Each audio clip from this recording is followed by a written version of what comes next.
Excelentíssimo senhor vereador, presidente da Câmara Municipal de Itaporanga da Ajuda, o vereador do Carmo, e em nome dele saúdo todos os demais, o corpo parlamentar desta casa. Aos membros da Academia Itaporanguense de Letras, eu agradeço o convite para esta breve, mas relevante tempo para abordarmos um tema tão importante, que é tratar da memória do município. O tema trazido pela Academia, ela fala em ruas, fachadas e seus topônimos em Itaporanga, os caminhos de hoje, da história e do futuro. Saúdo também todos os serventuários da casa, os munícipes aqui presentes e todos que acompanham pelas redes sociais. Um povo que não preserva o passado não tem como planejar o futuro, pois só consegue enxergar o presente imediato. Isso se transforma em uma grande lástima, pois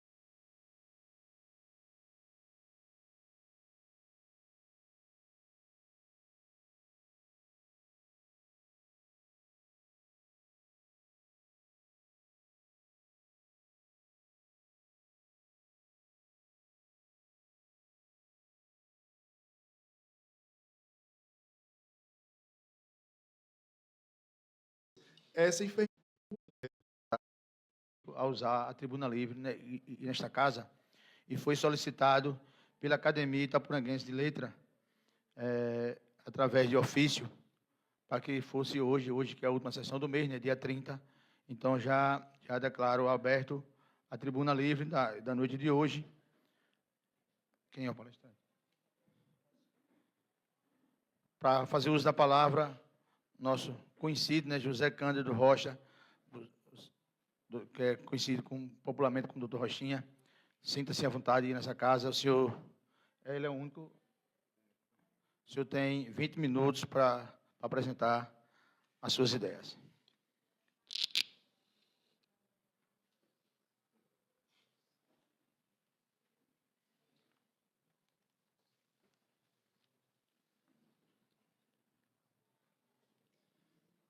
Excelentíssimo senhor vereador, presidente da Câmara Municipal de Itaporanga da Ajuda, o vereador do Carmo, e em nome dele saúdo todos os demais, o corpo parlamentar desta casa.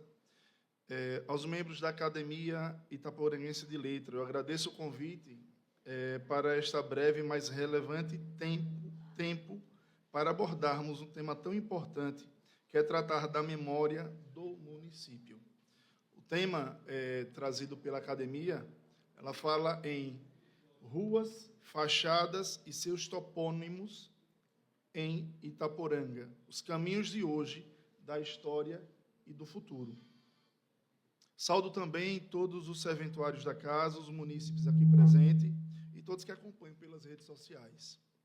Um povo que não preserva o passado não tem como planejar o futuro, pois só consegue enxergar o presente imediato. Isso se transforma em uma grande lástima, pois essa enfermidade coletiva é fruto de um trabalho sistêmico, mais consistente, de criação de dependências imediatas que se perpetua, sem dar a tão sonhada liberdade que todo cidadão necessita para poder ser alguém na vida ou ter uma vida com dignidade. Aqui eu estou falando, logo, da população pobre mesmo, daqueles que vivem na linha de pobreza, de miséria, que se perpetuam nessa condição pela falta do básico, seja ela na questão educacional, na questão de saúde e nas necessidades básicas. E só um caminho pode ser tomado para reverter essa ausência de memória, que é uma educação de qualidade. Nós devemos estar agora perguntando, mas o assunto não era questão de memória do passado, nome de ruas, fachadas? Sim, mas eu já apresentei o principal causa da ausência de memória de um povo e de um município, que é a ausência de uma educação de qualidade. Agora eu vou falar dessa ausência de forma mais concreta. Itaporanga há décadas tem dificuldade de preservar a sua história. Isso por falta de uma formação cultural e uma educacional. Vamos para os exemplos práticos. Quem são aqui os personagens históricos celebrados pelo município de Itaporanga da Ajuda? Enquanto em Diaroba tem uma estátua da Índia, logo na entrada da cidade. Simão Dias tem a estátua do Vaqueiro. Itapuranga, que está na origem histórica do Estado, da fundação do Estado, nunca homenageou o cacique Surubi, responsável por resistir às invasões portuguesas e por forçar os portugueses a mudarem o caminho e fundar outros municípios. Esse município foi fundado depois por conta de uma resistência indígena que deu origem a este povo de Itapuranga da Ajuda.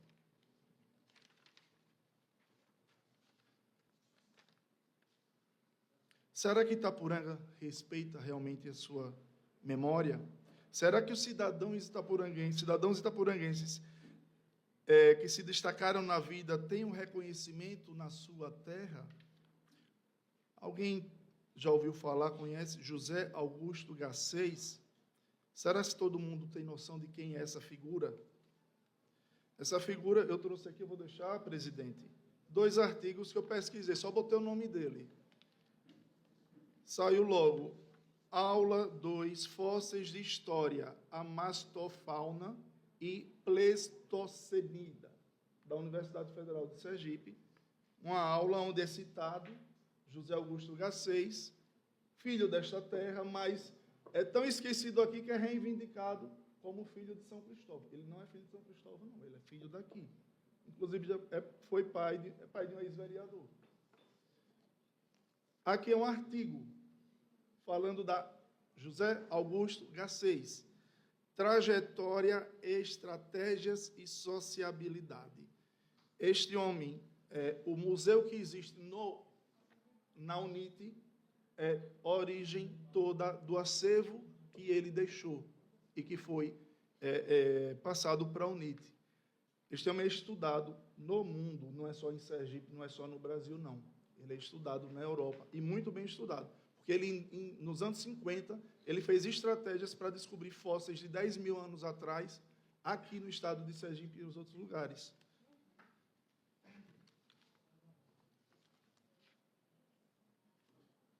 Se a gente olhar por um outro prisma, e aí eu vou entrar no tema, será se a gente está realmente respeitando a memória dos homens e mulheres que serviram a esta terra e tinham seus nomes em prédios públicos, ruas e etc.?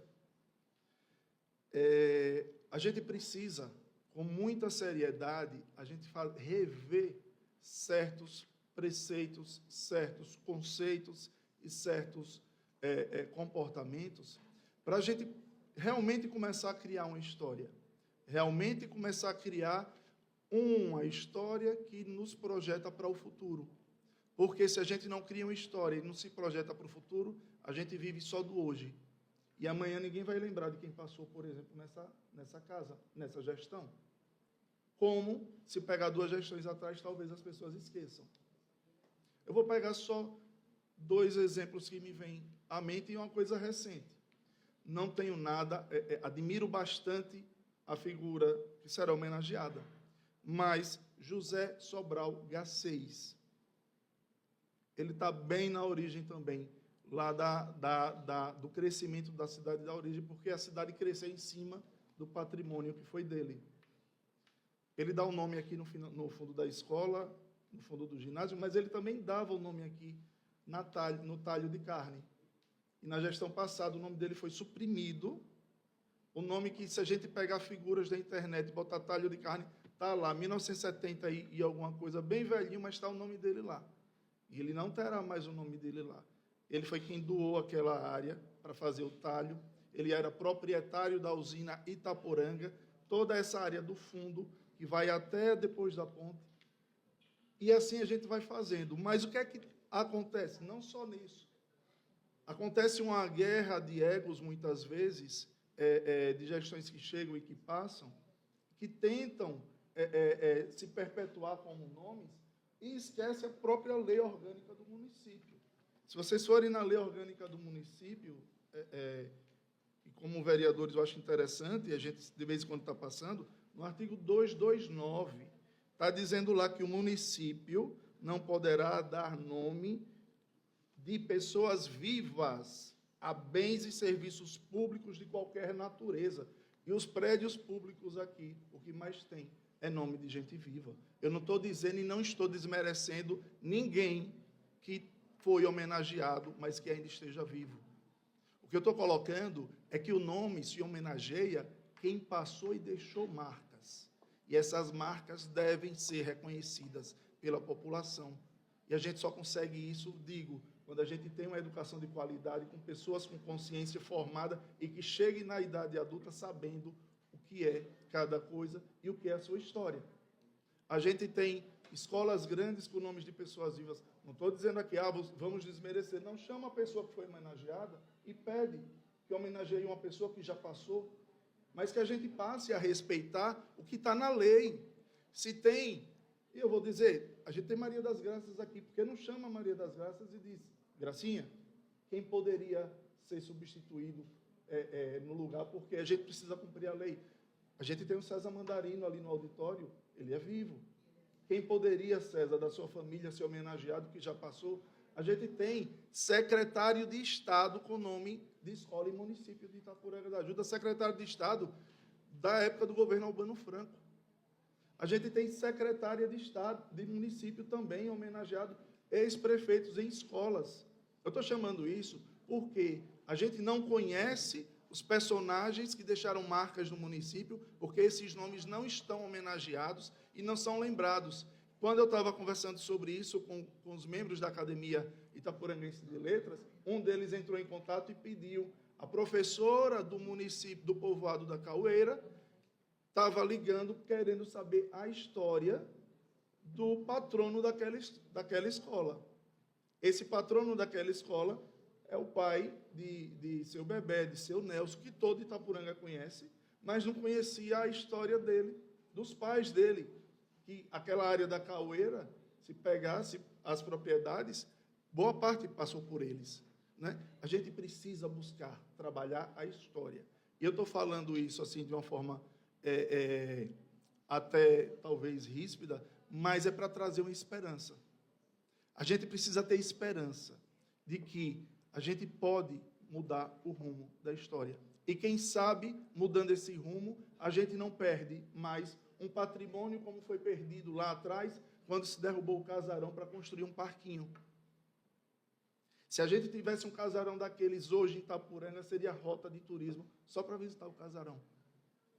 Hoje a gente tem a base da estação de trem. Tem lá o nome, o primeiro nome de Itapuranga. Não é isso, professor?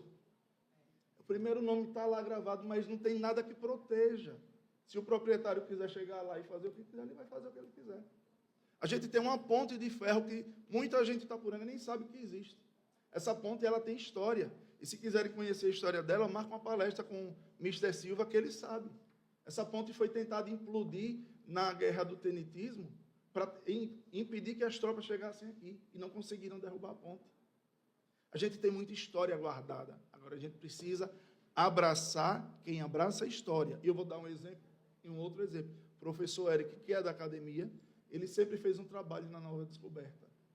Ele sempre levou os alunos 2 vezes por ano para visitar museus em São Cristóvão, em Aracaju. E, salvo engano, ele passou uns 2 anos sem poder, porque não tinha transporte para levar os alunos. E a gente, quando é criança, a gente sonha com esses passeios. E chega no meu ano, que eu vou ter o professor Eric, e ele não vai fazer, porque não tinha transporte. Que a gente precisa valorizar o que a gente tem no docente, no corpo docente, e valorizar os projetos, para que a educação tenha qualidade, e para que os nossos jovens, as nossas crianças, e a gente possa mudar esse rumo e dar esperança ao povo de Itapuranga. Se a gente trabalhar uma educação de qualidade, a gente vai ter memória para visitar o passado, projetar o futuro e poder ter uma vida presente com mais dignidade. E é nesses termos que eu agradeço o espaço, agradeço a Academia Itaporanguense de Letras pelo espaço aberto e pelo convite feito.